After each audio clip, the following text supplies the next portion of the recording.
Thanks for tuning in to this presentation of The Path Forward.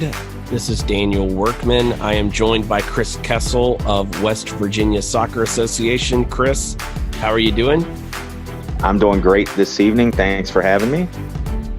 So we are going to talk through and look at the path forward for U.S. soccer. The question then becomes, how do we get from where we are to a fully FIFA compliant system? So the first step is to create the National Soccer League Association. And by this, I mean the United States Association of Soccer Leagues, the USASL. And the purpose of this organization is to create a network of leagues that are existing, and then looking to fill in any other gaps with the creation of leagues into a national pyramid league system based on FIFA's principle of sporting merit. So the next step would be to create that pyramid, and you would do that for the adults and you would do that for the youth, although the adult and youth would look a little different in terms of geographic size. Step 3 would be to then recruit in existing clubs as well as existing leagues and potential investors into this association of soccer leagues to begin to connect leagues both on a horizontal level as well as vertically between levels, meaning, maybe you have a national league and then you're looking at a regional league and then even smaller regional leagues. So you're connecting vertically, then you're also looking to connect leagues like the Gulf Coast Premier League with the Mountain Premier League and other regional leagues. And you're creating that network on one level. So say it's level 5. And then you are also looking to connect that group of level 5 leagues with leagues that are at level 4, level 3, et cetera, et cetera. And what you're trying to get to is step 4, which is to create this entire national league network.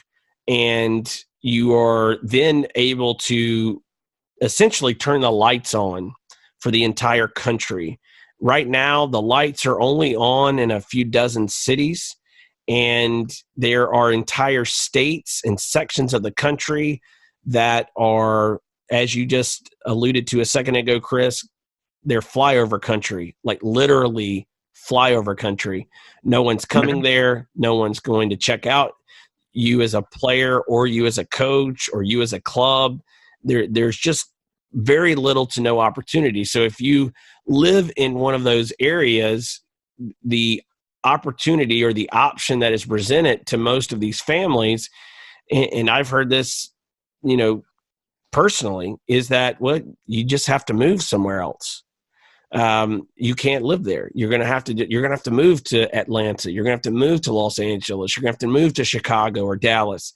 And creating this National League network, it's not to say that as a player, it won't ever be in your best interest to move, but realistically, you're not going to have millions of families pick up and move.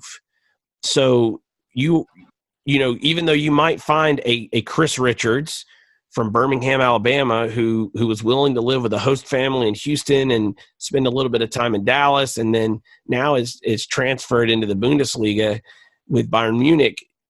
For every one story that is Chris Richards, there are thousands of players who not only are not going to ever get that opportunity, realistically, they're never going to be able to move. And so you're never going to be in a community for some of these kids to have opportunity. And so creating this National League network is essential. And, the last step here is to launch nationally in August of 2019.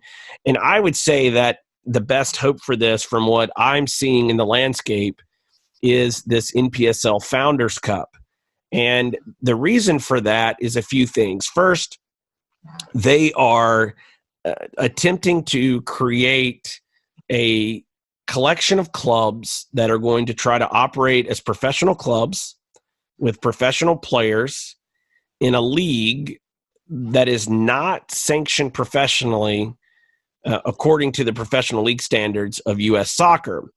And what that does is it provides them with the flexibility to begin to implement and adopt FIFA compliant policies and connect with other leagues where it is a practical impossibility to be in a promotion and relegation system if you are a league and a club in a league professionally sanctioned Division 1, 2, or 3 by U.S. Soccer, because those rules are written to provide closed leagues with asset protection.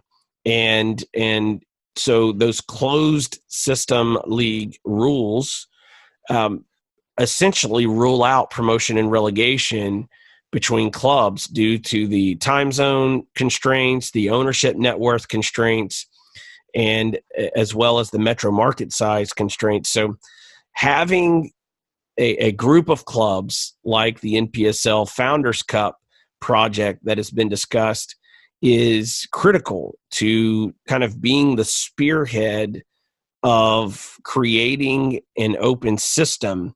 And that system, if we look at that N.P.S.L. Founders Cup, or NPSL Pro is another word I've heard.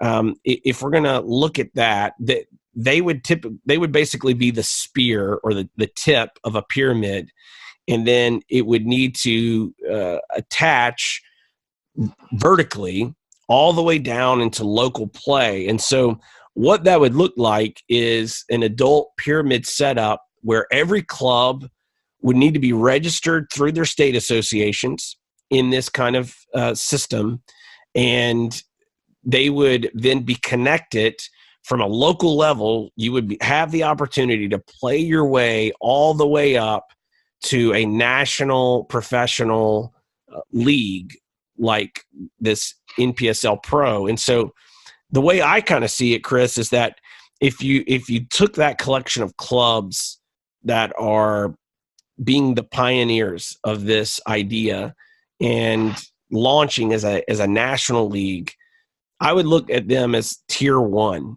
of this adult pyramid setup. And then the NPSL in its classic form is really more of a tier 4 league. There are around 13 conferences within the NPSL, and they're working their way towards 16. This is a number I've heard from them for a while that they have been after and seeking, is trying to get to 16 conferences spread across the country, and that would fit nicely at tier 4.